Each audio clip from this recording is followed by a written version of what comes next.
여러분은 돈 관리를 어떻게 하고 계시나요? 그리고 신혼부부라면 어떻게 돈 관리를 하는 게 좋을까요?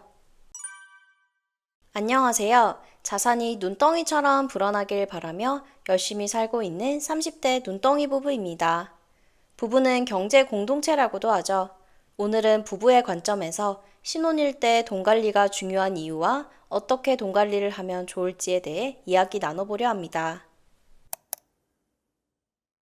신혼일 때 돈 관리는 왜 중요할까요? 첫째, 신혼일 때 돈 관리를 어떻게 하는지에 따라 미래의 결혼 생활이 바뀔 수 있기 때문입니다. 사회 초년생 때의 돈 관리 습관에 따라 향후 자산에 대한 준비 상태가 다르듯이 신혼부부도 마찬가지라고 생각합니다. 신혼 때 세운 저축과 소비 습관이 앞으로 10년, 20년 후에도 이어질 가능성이 높습니다.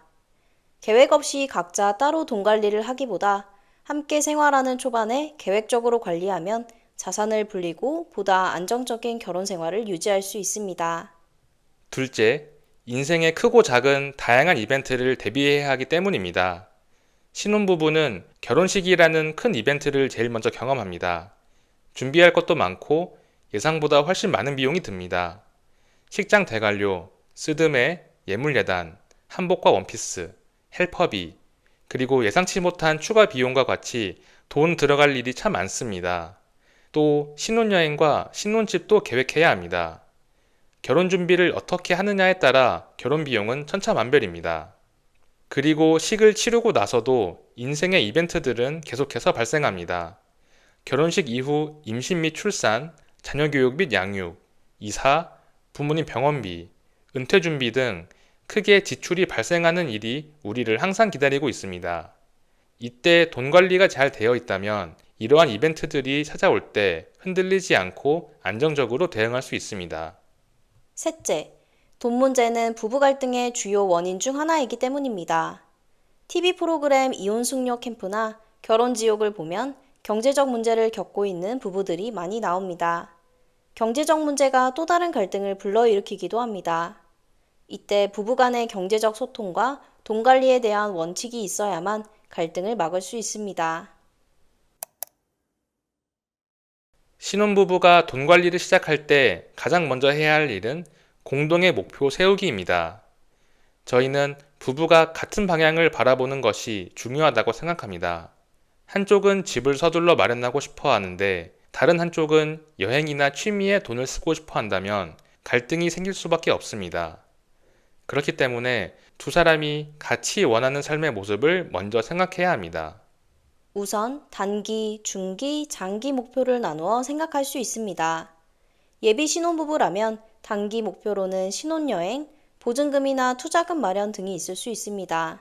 중기 목표로는 내 집 마련, 자녀 계획, 자산 형성 등이 있을 수 있고, 장기 목표로는 은퇴 준비, 경제적 자유 등이 있을 수 있습니다. 이러한 목표는 부부 각자의 상황에 맞게 가장 중요한 것부터 우선순위를 정해야 합니다. 그리고 각 시점별 금액까지 구체적으로 정하면 실행력이 훨씬 높아집니다. 공동의 목표가 있다면 서로 협력하며 돈을 관리할 수 있고 갈등을 줄일 수 있습니다. 또한 둘이 원하는 미래를 위해 같이 노력한다고 생각하면 즐거운 마음으로 함께 나아갈 수 있습니다. 저희가 결혼하기 전부터 실제로 하고 있는 신혼부부 돈 관리 방법을 말씀드리고자 합니다. 첫째, 가장 먼저 해야 할 것은 부부의 월별 현금 흐름 정리입니다. 우리의 근로소득은 월별로 조금씩 차이가 있겠지만 대체로 어느 정도 금액은 예상할 수 있습니다. 작년 월별 수입을 파악해서 정리하면 우리 부부에게 올해 월별로 얼마의 현금이 들어올 것인지, 1년에 얼마를 버는지 파악할 수 있습니다. 이때 돈이 들어오는 항목을 구분해 주어야 합니다. 먼저 근로소득은 매월 고정적으로 들어오는 급여와 명절 등의 특정 시점에 받는 상여금 등으로 구분할 수 있습니다. 금융자산에서 들어오는 배당금이 있다면 구분해주고 성과급이나 부업을 통해 받는 기타 소득이 있다면 그것도 구분해 주어야 합니다. 이렇게 정리한 1년치 월별 현금 흐름은 앞으로 지출 및 저축 계획을 세울 수 있는 기준이 됩니다. 둘째, 우리 부부의 월별 현금 흐름을 정리했다면 우리 부부가 평균적으로 매월 얼마의 지출을 하는지 파악해야 합니다. 지출 항목은 크게 대출이자, 공동생활비, 개인용돈으로 구분할 수 있습니다. 대출이자는 주택담보대출, 전세자금대출 또는 신용대출의 이자를 의미합니다. 공동생활비는 크게 월세, 관리비, TV, 인터넷비, 생활하는 데 필요한 식료 및 생필품비, 집 밖에서 부부가 함께 쓰는 외식 및 데이트비, 보험료, 차량 유지비, 각종 구독료, 이외에 비정기적으로 쓰는 기타 생활비로 구분할 수 있습니다. 그리고 개인 용돈은 휴대폰비, 교통비, 취미 및 자기계발비, 개인 소비, 경조사비 등으로 구분할 수 있습니다. 저희는 단순히 고정비와 변동비로 구분하는 것보다 이렇게 실제 공동의 생활비와 각자의 개인 용돈을 구분하고 그 안에서 상세 목적에 따라 계정을 구분해서 파악하는 것이 좋다고 생각합니다. 이렇게 항목별로 대략 얼마 정도를 지출하는지 파악해야 합니다. 셋째, 다음은 지출을 줄일 수 있는 부분을 찾아서 저축 가능한 금액을 높이는 것입니다. 신혼부부일 때 얼마나 돈을 모으는지가 10년 뒤, 20년 뒤를 결정합니다. 효과가 큰 것부터 말씀드리면 배달 음식을 줄이고 집에서 직접 요리해 먹기, 부담되는 취미 생활을 줄이고 돈이 덜 드는 활동으로 바꾸기, 술, 담배와 각종 구독료만 줄여도 저축을 늘릴 수 있습니다. 지출을 위한 팁은 저희가 이전에 올린 영상, 절약 소비를 위해 하지 않는 7가지를 참고하시기 바랍니다. 넷째, 이렇게 지출을 줄인 다음 방금 정리한 월별 현금 흐름표에 월별 지출 계획을 적어보는 것입니다. 그럼 우리의 1년치 수입과 지출, 저축 계획이 정리가 됩니다. 이렇게 계획을 세우는 것만으로도 목표와 가까워지는 효과가 있습니다. 계획을 세우고 지출하는 것과 계획 없이 지출하는 것은 큰 차이라고 생각합니다. 실제 계획을 세운 후부터는 이제 가계부를 함께 작성하고 매월 점검하는 것이 필요합니다. 요즘 잘 나오는 가계부 어플을 사용하는 것도 좋지만 저희는 구글 시트를 공유하여 수기로 지출 내역을 기록하고 있습니다. 각자 휴대폰에 구글 시트 앱을 설치하여 지출이 있을 때마다 그때그때 실시간으로 기록하고 있고 한 달에 한두 번 정도 가계부를 점검하고 있습니다. 저희는 자동으로 지출이 기록되는 것보다 수기로 지출을 작성하는 것이 가계부 관리에 더 좋다고 생각합니다. 저희가 사용하는 구글 시트 가계부 양식은 댓글에 링크로 공유해 드리겠습니다. 가계부에 대한 설명과 사용 방법은 별도 영상을 통해 말씀드리겠습니다. 구글 시트는 저희가 결혼을 준비하는 시점부터 사용해 왔는데요. 가계부뿐만 아니라 결혼 비용 정리, 신혼여행 계획에서 시작하여 배당금 관리, 수입 지출 계획 등 저희의 전반적인 자산을 구글 시트로 관리하고 있습니다. 저희는 딱 이 3가지 종류의 통장을 관리하는 것이 쉽고 효율적이라고 생각합니다. 각자 월급이 들어오는 통장, 각자의 저축 통장, 공동으로 쓸 한 명의 생활비 통장입니다. 월급 통장으로 월급이 들어오면 우선 저축 통장으로 먼저 저축할 돈을 보내고 그 다음 계획한 생활비만큼 생활비 통장으로 보냅니다. 그리고 남은 돈은 개인이 사용하는 것입니다. 더 잘게 통장을 나눌 수도 있겠지만 너무 많은 통장을 만들면 관리가 어려울 수 있습니다. 굵직한 목적으로 이렇게 구분한다면 맞벌이 부부의 경우 총 5개의 통장을 쓰게 됩니다. 부부의 생활비를 위해서 한 명이 생활비 목적으로 별도 계좌를 만들고 그 계좌에 연결된 체크카드를 2개 만들어서 함께 쓰시길 권장합니다.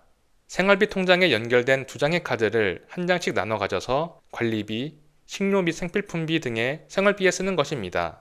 이렇게 하면 생활비가 한 계좌로 관리되어서 생활비로 얼마를 쓰는지 파악할 수 있습니다. 연말정산 혜택을 고려하면 소득이 높은 사람의 이름으로 카드를 만드는 것이 좋습니다. 또한 사용하는 카드의 종류는 생활비 카드든 개인 용돈 카드든 신용카드보다는 체크카드를 사용하는 것이 좋습니다. 체크카드를 사용하면 잔액 및 통장 잔고를 바로바로 확인할 수 있기 때문에 예산 범위 내에서 지출할 수 있고 빚 없는 소비 구조를 만들 수 있습니다. 맞벌이를 하신다면 저축을 할 때 가급적 월급을 한 명의 저축 계좌로 모으는 게 좋겠지만 반드시 합칠 필요는 없습니다. 한 명이 관리비, 월세 대출이자와 같은 주거비를 내고 다른 한 명은 생활비를 낼 수도 있습니다. 혹은 한 명의 월급으로 주거비와 생활비를 모두 내고 다른 한 명의 월급은 모두 저축한다는 식으로 역할을 분담할 수 있습니다. 중요한 것은 각자 월급이 얼마나 들어오는지 파악하고 각자 어떤 항목으로 얼마를 지출할지를 합의하는 것입니다. 저희의 경우 눈덩이 남편은 주택담보대출 이자와 생활비를 내고 저의 월급은 대부분 저축하고 있습니다. 이렇게 각자 얼마를 어디에 쓰고 저축할지 미리 합의한다면 계획한 대로 지출할 수 있습니다. 함께 자산을 불려가기 위해 투자를 어떻게 시작해야 할지 고민이실 텐데요. 특히 내 집 마련이 먼저인지 투자가 먼저인지 고민하시는 경우가 많습니다. 신혼부부의 투자에 대해서는 두 가지 조언을 드리고자 합니다. 첫째, 내 집 마련과 투자 중에서 큰 틀에서는 내 집 마련이 먼저라고 생각합니다. 하지만 내 집 마련을 하기 위해서는 투자가 필요하고 이를 위해서는 안정적인 투자를 해야 한다고 생각합니다. 안정적인 투자라고 하면 개별주 투자보다는 S&P 500이나 나스닥과 같이 장기 성장하는 미국 지수 ETF에 투자하는 것을 의미합니다. 개별주는 변동성이 크기 때문에 내 집 마련하기 전까지는 소액으로 하는 게 좋습니다. 반면 미국 지수 ETF 투자는 리스크가 적고 적립식으로 투자하여 꾸준히 자산을 불릴 수 있습니다. 내 집 마련 이후에는 조금 더 공격적인 투자를 하거나 포트폴리오 분산을 위해 암호화폐, 금 등을 사는 것도 좋습니다. 하지만 각자 부부의 성향에 따라 함께 고민하고 조정하는 것이 먼저라고 생각합니다. 그리고 둘째, 자산 형성을 위한 투자뿐 아니라 노후 준비를 위한 투자도 함께 시작하시기 바랍니다. 월 50만 원씩 연 7%의 수익률로 30년간 투자한다면 얼마로 불어날까요?